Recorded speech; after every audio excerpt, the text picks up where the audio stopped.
Hello, my name is Jeneth B. Doria. I am an associate professor at the College of Nursing at University of Utah. My passion is to harness my nursing role to foster good quality of life among underserved populations locally and globally, specifically in the Philippines, which is my land of heritage. I believe that I can do this by supporting social determinants of health in last mile schools in the Philippines, and this aligns with Zula conference themes impacting health outcomes. So last mile schools are located in geographically isolated and disadvantaged areas in the Philippines.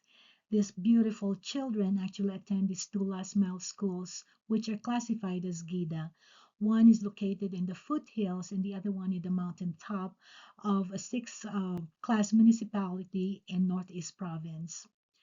Over 80% of the 180 elementary school children belong to an indigenous population called the Aitas, who are of Austronesian descent, and they were considered actually the earliest settlers of the country.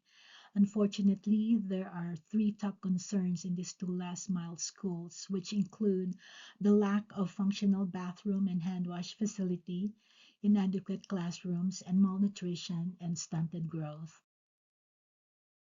The purpose of this three-pronged nurse-led um, projects is to promote health and well-being among a vulnerable subgroup of indigenous population by promoting hygiene and sanitation, education, and proper nutrition. You could see that the bathroom here was constructed on the mountainside, and the classrooms were actually constructed using structure insulated panels, which are energy efficient and are resilient to high velocity winds and earthquakes that the Philippines is prone to. The methods included needs assessment, pre and post assessments, creation of a memo of understanding with the school leaders, and partnership with school and community leaders, teachers, parents, and public foundations. So this is the bathroom and hand wash facility. We have the four cubicles with hand wash stations on each side, and you could see the children here are very excited to wash their hands. We placed large mirrors over the hand wash sink because hand washing is correlated with these mirrors because the students really love to see their faces as they wash them. So these are the disaster resilient classrooms, and please note that there is an electric fan here which is turned off. The students are comfortable here, and this really presents a congenial learning environment. This is the feeding program where we supported 30 learners, and parents and the staff and teachers collaborated. We do know that a hungry child can't learn. And so these students are very excited to come to school because they know that they have two meals that they can eat. A lot of these school children go directly to bed after coming home from school because they don't have food to eat. So the results include increased hand hygiene, access to clean and functional bathrooms, and increased sanitary practices. The three disaster resilient classrooms are energy efficient, and they fostered in person classroom delivery amid a high heat index, which happened in the Philippines.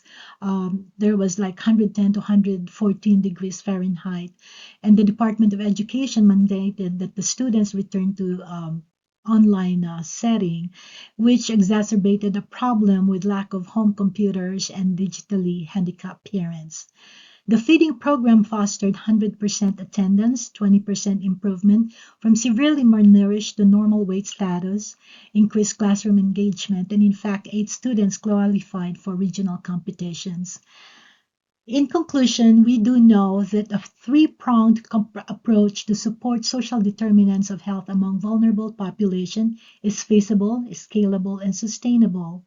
That community-based partnerships with public foundations, which include iHelp, and Sorensen Legacy Foundation can improve health outcomes and quality of life. And nursing leadership is crucial in leading change across populations and communities. So we extend our heartfelt gratitude to iHelp and Sorensen Foundation, including the indigenous and school communities in Duweg. We believe that where your talent and the needs of the world cross, there lies your vocation. And we leave you with the words of Mother Teresa, which is, what we are doing is just a drop in the ocean, but without that drop, the ocean would be less.